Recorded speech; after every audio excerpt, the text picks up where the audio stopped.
Kung meron man daw pinaka-Latina sa bahaging ito ng Malabon noong dekada 60, walang iba kundi si Nanay Nene na 76 anyos na ngayon. Hindi sa pagyayabang, talagang ako pinakamaganda sa looban. Ang saksakan daw ng ganda, saksakan din daw noong magmahal. Sa tanang buhay kasi ng lola ninyo, hindi niya ikinahihiyang aminin na ang inibig niya mahigit 100 lalaki. Kung kanino, nagkaroon din siya ng tig-iisang anak. Puro panganay.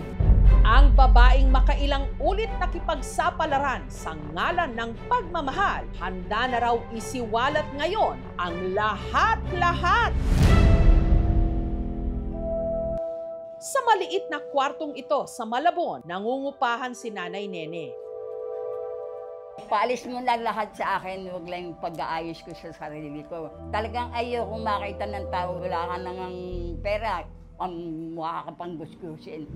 Sandose naman ang kanyang panganay. Iilan lang sa mga ito ang nakakasama niya ngayon. Isa sa kanila ang ikalawa niyang panganay na anak na si Tony. Ang dalawa kasing kapatid ni Tony namatay pagkasilang pa lang, habang ang 8 ipinaampun daw ni Nanay Nene noon dahil sa hirap ng kanilang buhay. Kasi hindi ako naglalaglag, kasi katwiran ko, makasalanan ka na, magsakasala ka pa. Batid ni Nanay Nene na malamang babatikusin siya ng iba. Anak-anak pero hindi naman kaya. Pero bago raw sana siya husgahan mula ulo hanggang paa, pakinggan daw muna sana ang kanyang istorya. Neneng-nene pa lang si Nene nung naulila sa ina. Father ko, nag-asawa na kauli. Hindi ko matanggap. Kalaunan, nakahanap siya ng pagmamahal sa kaibigan niyang si Jesus. Nung araw, kailangan pagka naisama ka sa sine o saan man, papakasal kayo kahit hindi kayo magkasundon dalawa. Kahit menor de edad, ipinakasal daw siya nito kay Jesus. Nagbunga ang kanilang pagsasama pero hindi naging maayos ang kanilang relasyon. 3 months lang ang tiyan ko, may walay na ako sa kanya kasi nananakit siya. Kalaunan, nakapalagayan naman daw niya ng loob ang kapitbahay nilang si Alfredo. Ang sabi niya sa akin, sige, aariin kong anak yung nasa tiyan mo dahil hiniwalayan ka ng asawa mo. Doon niya ako itinira, Balintawak. Ang anak niyang si Carmelito sa dati niyang kinakasama, pinalaki ni Nene. Nagkaanak din sila ni Alfredo, si Antonio o Tony. O Alfredo, doon muna ako. Pero ang pagmamahalang Nene at Alfredo, ano yung suot mo? Bakit ang ganda ko kaya? katulad ng kay Jesus, nauwi rin sa hiwalayan. Hindi naman sa kayabangan, talagang maganda ako nung araw, kaya siloso. Akala niya, lumalandi ako. Pagka umalis siya, sususian kami mag-iina sa itaas. Ginulpi niya ako, tumama yung mata ko sa bisagra. Si Nene bumalik sa poder ng kanyang ama kasama ang panganay niyang si Carmelito, habang ang anak niyang si Antonio naiwan sa poder ng ama nito na si Alfredo. Hindi naman siya binigay sa akin ng ama niya, lola nag-aalaga. Para may ipantustos kay Carmelito, si Nene nagtrabaho sa isang sugalan. Hanggang sa maraming umano sa akin, maali-aligay. O sige, bubuhayin kita. Siyempre, isip bata rin ako. Madali akong matukso. Nagsasama naman kami. Tumatagal naman lahat ng mga kalibin ko na 1 taon, 2 taon. Kaya lang, pag nalaman buntis, iwanan ako. Suma total, sa tanang buhay ni Nene, nagkaroon siya ng 1 asawa at 12 kinakasama.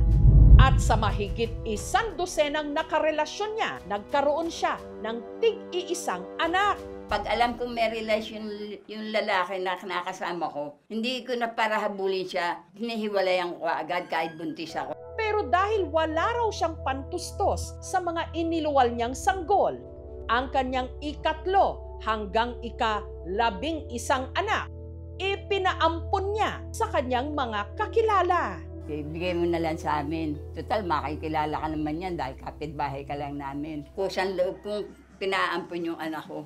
Walang kabayaran. Pinakikilala naman ako na yan ang nanay mo. Kasi iniisip ko, Nasa akin nga kayo, nangyari sa buhay ko na magpapalit-palit ako, mangyari din sa inyo, magpalaboy-laboy kayo. Epekto nito sa mga bata, malalim. Habang lumalaki pa siya, naghahanap ang bata ng role model. Magiging concern din yon sa pagbuo niya ng kanyang identity. Hindi natin alam kung yung mga sexual behaviors ba niya is safe. Pangalawa, emotionally, sa dami kasi ng mga ganitong klase ng partners, meron ka rin to a certain extent yung emotional connection or affinity dun sa tao At dun sa mga anak mo, no? Ang pangatlong anak ni Nene na si Sheila sa Palawan na ngayon nakatira. Sanggol pa lang nung ipinaampon ni Nene sa kakilala nitong labandera. Ba't ang dami mo naging karelasyon? Madali kasi ako magmahal. So, madali ka rin magsawa pala, sabi ko. Pati sa anak. Bakit nag-anak ka ng nag-anak? Tapos hindi mo naman kayang alagaan pala. Kung siguro pinabayaan ako ng Diyos, baka patay na rin talaga ako ngayon. Kasi naranasan ko matulog sa kalsada, walang titiraan. Kung alam ng nanay ko, Ewan, hindi ko alam kung ano mararamdaman niya. Kasi hindi ko naman kinuwento sa kanya yan Dito naman sa Bulacan nakatira ang panglimang anak ni Nene, si Marie Chris. Kailanman, hindi raw nagtanim ng sama ng loob si Marie Chris sa kanyang tunay na ina. Siguro, nung time na yon hindi niya kaya yung responsibilidad. Siguro, mas naisip niya na mapapabuti kami ako doon sa pagdadala niya sa akin. Kaya inunawa ko na lang. Ngunit hindi raw lahat ng ipinaampong anak ni Nanay Nene pinalad.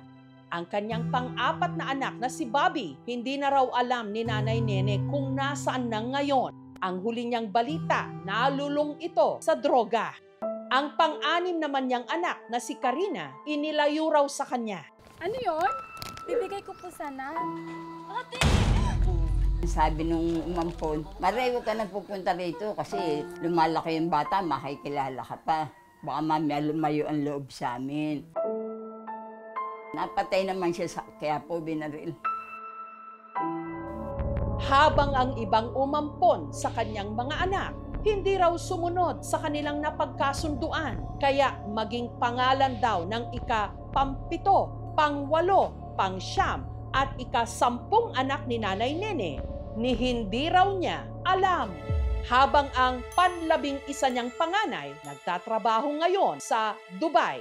Sa 100 anak ni Nanay Nene, 3 lang daw ang lumaki sa kanyang puder. Kasama na ang una sa mga panganay na si Carmelito. Yung panganay lang ang naging cargo de konsensya ko. Kasi yung panganay, ayaw talagang humiwalay na sa akin. Kaya yung guilty sa lahat ng mga kakapatid niya na yun lang daw ang mahal ko. Kaya pinaampong ko sila. Hindi, mahal ko sila lahat. Sa tiyan ko sila nang galing Pero nitong 2021, si Carmelito namatay. Yun ang pinakamasakit sa akin hanggang ngayon. Hindi ko matanggap. Ang pangalawa niyang anak na si Antonio, kahit lumaki raw sa piling ng kanyang lola, sadyang makaina.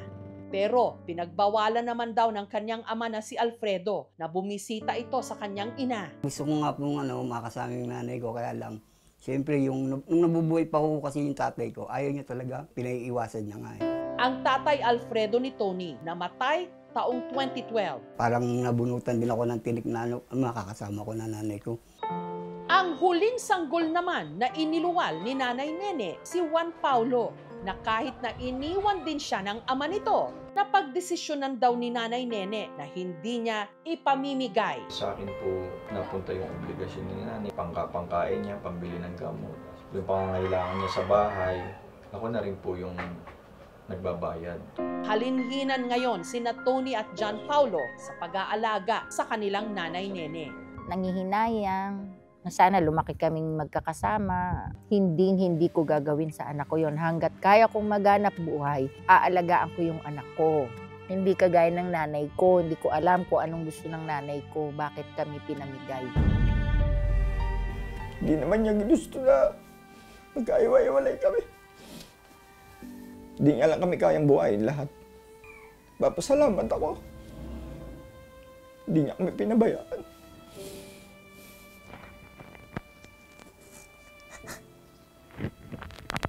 Mahal na mahal ko nanay ko.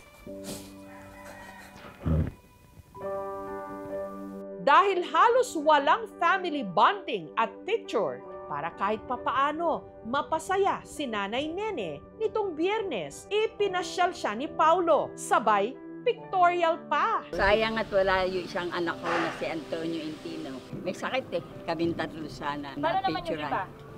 Hindi ko inaasahan yun. Lalayo nun. Palawan. Palawan. Yung isa? Nag-aeroplano. Sa Bulacan yun. Malayo rin yun. Ang hindi niya alam, ang pangatlong panganay ni Nanay Nene na taga Palawan na si Sheila at ang panglima na si Marie Chris na taga Bulacan na ilang taon na rin niyang hindi nakakasama. Heto, sasali sa kanilang family portrait. Tumingin ka sa akin, ha?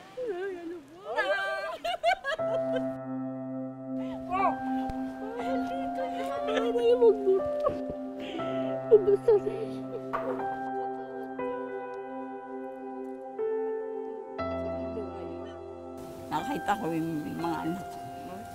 Oo, walang iiyak.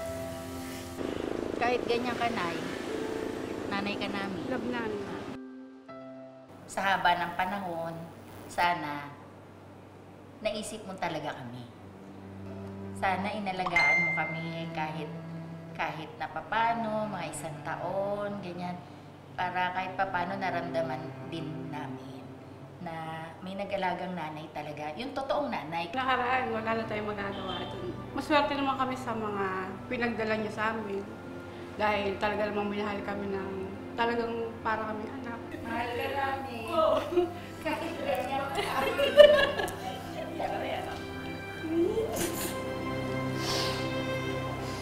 Nagpatawarin nila ako dahil nagawa ko nga lang yun dahil sa kagustuhan kong gumanda buhay nila. Kahit papano nabunutan ka ng tinik na nagsisi din pala yung nanay mo na gano'n. Mahal na mahal ko kayo dahil isa lang kayo, galing kayo sa Isa lang tiyan ko. kayong nanay namin, pero maraming tatay namin. Yan.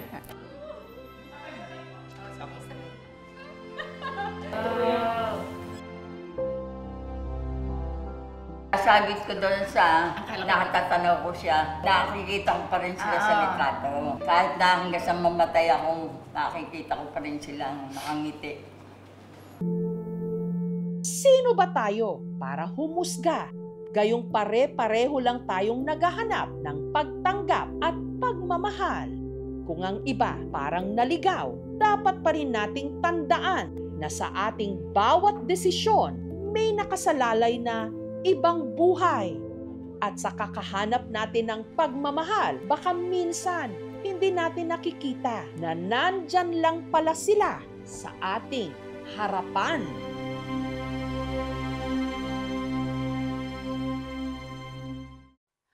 Thank you for watching, mga kapuso. Kung nagustuhan niyo po ang videong ito, subscribe na sa GMA Public Affairs YouTube channel. And don't forget to hit the bell button for our latest updates.